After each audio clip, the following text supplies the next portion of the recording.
Hey, I'm Decathlon Gamer. Welcome back to FM21, Zero to Hero, episode 16, 9th of October, 2025. Vanarama, National League North, 12 matches into the season. We have 21 points, sitting in 4th place. Now, of course, we lost two very, very key players just over a month ago. And then, to make matters worse, injuries have not been kind to us for the second season in a row. Last season, it was almost exclusive that it was Phil Skelnis who we lost for half the season, and that had a huge effect on us. This season, it's more widespread. It's other players, and we've lost quite a few guys. Currently, it's Michael Holmes, who is out for 4 to 5 months. That's most of the season. And then Barbados, who's recovering right now, coming back from an injury. And there's been others that are now back and healthy and playing again. But it's been a rough season for us in terms of the health. I'm going to keep Phil Skelnis in there. He's away on international duty with Norway under 21s. He should be back in about 5 days, so I'm not going to take him off his assignment. But with as long as Holmes is out, that's going to hurt. I mean, he could drop below 100 in that kind of time. I would imagine he'll still be right about 100. But our core is once again gone. But definitely, as we noticed last season, now that we've turned professional and now that I have some better coaching in, we are developing players better than before. Not just the few core guys who were very highly determined and grew into something right away and kind of made that core, and then we slowly pulled up some other players. Now, lots of players are seeing out that development piece. And so it's not just a few guys. But we keep losing those top players, and that absolutely hurts. Aspinall now already hitting second best and approaching best on the team, even though he just took over. He's only played 8 matches this season and a few last season. That's it. Let's go ahead and push forward in time, though. Let's say another 6 weeks, and let's see what happens over this chunk. Can we get some guys healthy? Obviously, Holmes won't be ready to go in 6 weeks, but can we at least stay healthy otherwise? Will Barbados be back and healthy and everybody else playing well? Is that enough to get consistent results, move us up the table a little bit? Yeah, I'm not so sure. Injuries would definitely set us back further. It feels as though we've come up against a bit of a brick wall here. 17 matches in, only 8th place. We were actually down to 10th just a couple matches back as we start finally bouncing back. We lost multiple games in a row, or at least drew late in games. Morale is very, very low within the team right now, and it's showing in their performances.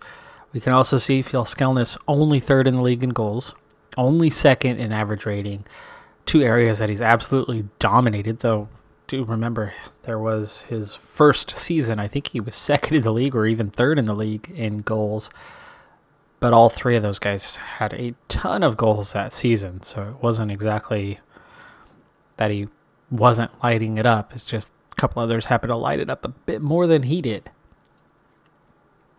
8 wins, and they're mostly convincing. All but one of those were 3 or more goals. But then 4 draws and 5 losses. Now, every single loss has been either 1-0 or just 2-1. All of them have been by a single goal. So we have a goal differential of plus 15. We are far better than our place in the league suggests.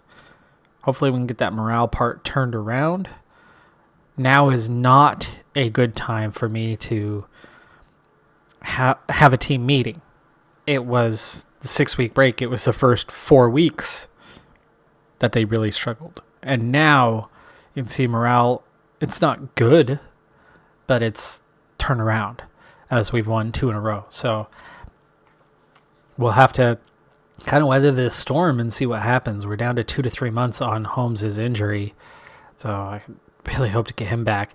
Also, our development piece is really held back at the moment with a lot of guys down in the 7s on their training ratings as the morale's been low. This is a bounce back, though.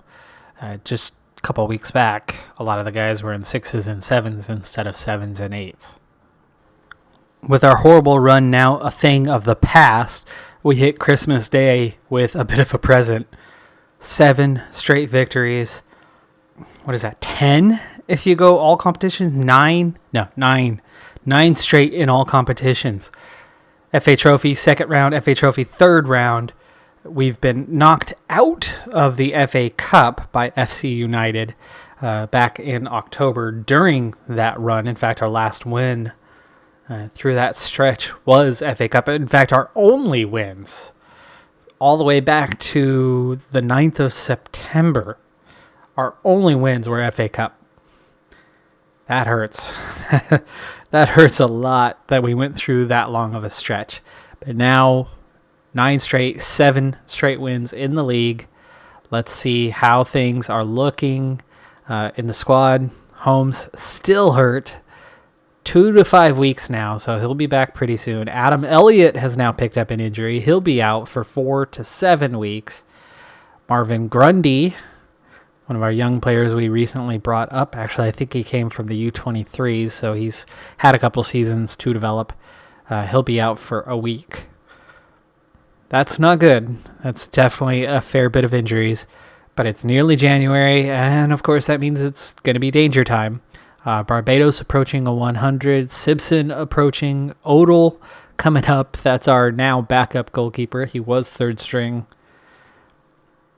There is that fair bit of development. I mean, we've got lots of players that were in 70s and below that are now 90s and 80s, and even Lee Williams has jumped from low 60s to a 76 over the last little while. Fenton, a backup who was in the 50s, is now approaching 70s.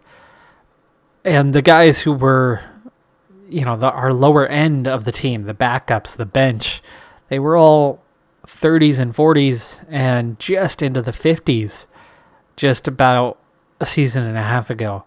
So yes, we do have improved depth. We're now looking at everyone except for Sharples is a 60 or above on the senior team. That's helping, right? Those injuries hurt a little less when we have somebody who can step up. Now, as for the league, first place. But we've played one more game than everybody around us. And we're only up by a point. But our season, wow. I mean, look. We started off near the top of the league, and then we went on that bad run of form. And then 7 straight wins, and here we are. Just hitting first place for the first time. 43 points, plus 25. That's only plus 10 in that last, 5 matches? That's pretty good, I guess. 5 wins. That's 2 goal average on the victory, but it's not totally dominant. It's just we're winning. Winning by about a goal per game. It's back to where we were. Back to where we were a couple seasons back, getting that. Actually, I think it was about a goal and a half. And last season was about a goal a game. So we're kind of back to where we were a season ago, if I'm not mistaken. But good Christmas gift. Happy with that one. Definitely a step in the right direction. Now, we've got guys coming back from injury in the near future, so I'm not going to go full 6 weeks. And, of course, with it being Christmas, we've got a busy season. Now that we're climbing up into these higher tiers, we're going to start seeing a more regular league schedule. Update on our reserve and youth teams. The under-23s, still atrocious compared to what they're up against, but that's because they're up against Premier League championship sides for the most part. Just 3 points, all draws, 13 losses, but that's still a step in the right direction. It is showing that there is some progress. Surprisingly, -3 per game is progress. They were a lot worse than this. They were absolutely giving up 5 goals a game. George White is now playing down here. A guy it was in our starting lineup just a couple seasons ago is now playing for the U23s. So you could see the progress we're making as a squad, and it's starting to filter down to the U23s. And as for the U18s, things couldn't be going much better than they are. Our U18s are ultra competitive, 4th place in the Division 1 North. Division 1. I mean, wow. And they've got a game in hand. So they've got a chance to overtake Man United with a win in that extra game. That's incredible. Goal differential is only a +7. It's not like they're blowing teams away. But that's blowing me away that we've gone from doing the same thing our U23s were doing to getting a couple draws, to getting a win, to now the U18s are not only competitive, but they're up to 4th place in that 12-team league. I mean, they're up into the upper third. Really, really making some progress. Now, as for the players themselves, Martin McCallum leading the way, goalkeeper. He is on the verge of overtaking Odell as the backup.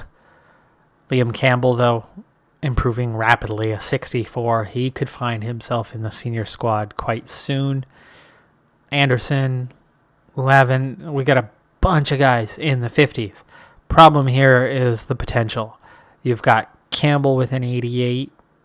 We've got Harrison with an 87. And Fatihi at 83. Everybody else is mid-60s or lower, meaning they're never really going to have a shot at the senior squad. So they're really just kind of filling the void. But one thing you might have noticed is there's actually a U18 squad here. We're not losing players as rapidly as we have in the past because we're starting to get to a point where the guys that I'm not offering the professional contracts to when they turn 16 aren't that great. And other teams aren't necessarily after them. A bit of the same thing can be said about our U23s, but you can see there are a number of players with 70 potential, and then a few key players that we're looking to develop. Callum Gold, who just turned 16 and got a professional contract, or 17, whatever it is. Is it 17? 17.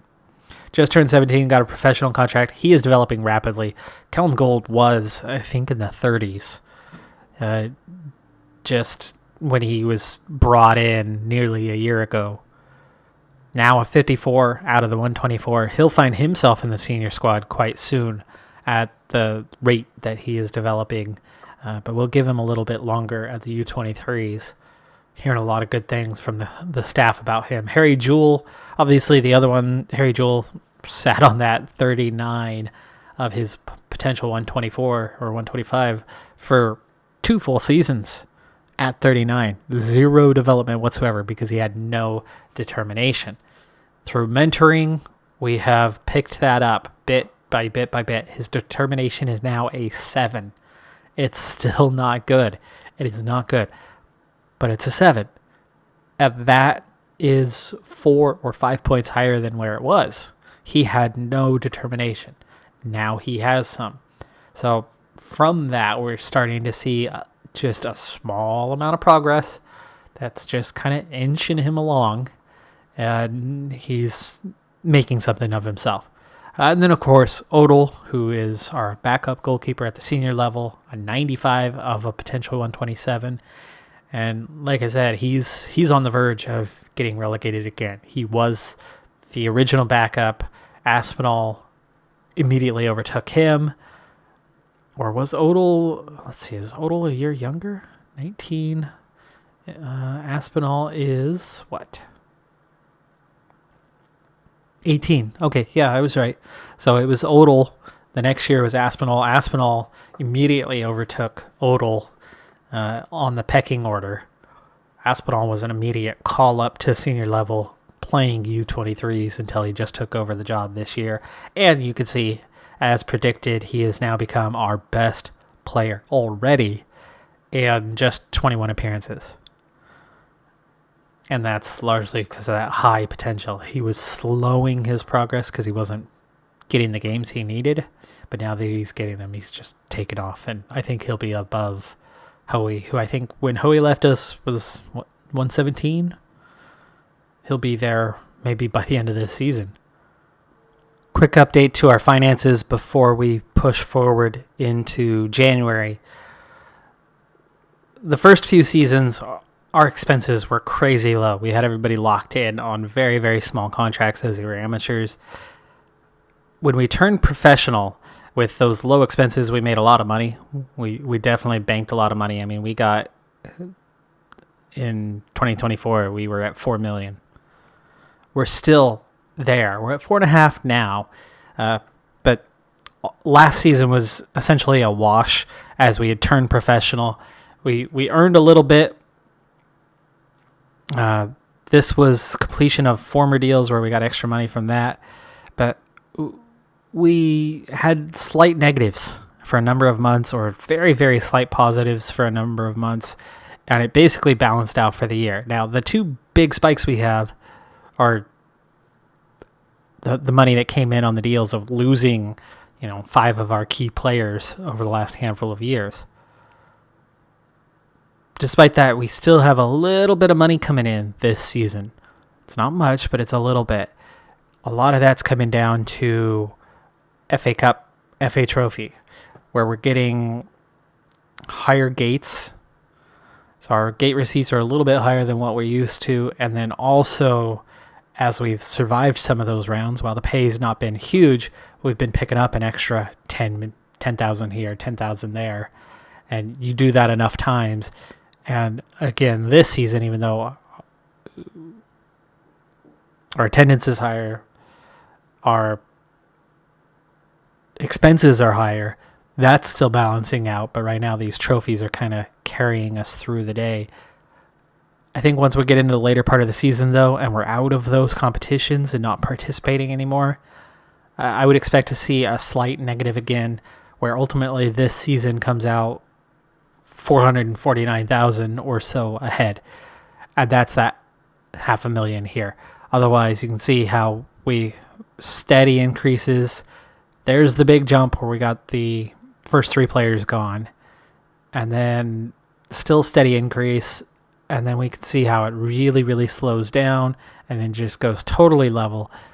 But the good news is we're not losing money. So finances are okay. We got $4.5 million. If we keep climbing and our reputation doesn't quite keep up with it, we'll have some issues. I think attendance-wise, we're probably at the bottom of the league. We absolutely are last place at almost half of Curzon Ashton, the next team above us.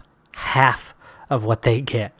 So it really shows just how far behind our reputation gain is from our push through the leagues. 1818 is the top of the league. We're barely a ninth of that. Not quite an eighth. I mean, that's a big deficit. We're maybe 12%, maybe 11% of that of South Shields. So we've got a lot of ground to cover on that. And fortunately, our expenses aren't that bad. Our salaries are still nothing compared to other teams. But there's a time when that's really going to catch up to us, especially if we do, like, say, get promoted again this season. If we do get promoted again next season, throw us up a couple divisions higher where teams are really starting to spend some money. We don't have the income that's going to compare. And as I pay my players more and more the salaries they deserve, it's going to get harder and harder and harder as we climb the divisions unless our reputation can catch up to us. And I think one of the things that'll help with that is if we finish 5th place one season, our reputation's still going to build simply because of the division we're playing in versus the reputation we have. We've made such progress. I mean, we've beaten out 80% of all the clubs in England now in reputation from dead last. But that top 20%, we're getting into a high enough level that everybody around me is in the top 10% or something like that. So, there's still 10% to cover just to get amongst the group we're playing with. So a second season in one of these divisions will go a long way to help that catch up. But I think that's also the nature of the beast of, at some point our growth rate it all has to kind of align and match up. And of course, our biggest thing every season is hanging on to players. And I think as we get bigger, we're going to get noticed more and more and more. Aspinall, Barreto, Bridges, Holmes. We play in a higher division. They get recognized by bigger and bigger clubs. Especially when the championship clubs start coming out and going, these guys are good enough. They're 17 years old. We need to get them into our system right now. What's the release clause say? 350,000? Yeah, you bet. We'll do it. And that's exactly what happened to us this season. So that's going to happen more frequently. And then we're going to actually have to start relying on that youth intake. We got away with so much. That first youth intake was incredible. And that core group got us through the first 3-4 seasons and these next couple seasons, 2025, I guess. But they've really, really carried us this far. We've finished 5 seasons. We're halfway through our 6th now. And that group has really just kind of finally been removed, other than, like, say, Fuel Skelnis and a couple others. We finally had enough of those guys gone at the start of this season. So that group carried us through 5 seasons. The intakes since have not been as good. They've been lacking. They've only had the 1 or 2 players. We've got better head of youth development now. We saw last season that our intake was definitely better. It was the second best we've had. Hopefully this season we'll have something similar with that, where we'll have 3 or 4 guys that are ready to contribute, because we're going to keep losing some players. And that progression through the leagues is going to be stunted. When and where do we kind of claw our way up? This season's looking like maybe 7 straight wins is helping. Let's finally push forward that month and see what happens. Final couple days of January. We're going to go ahead and wrap this episode up here.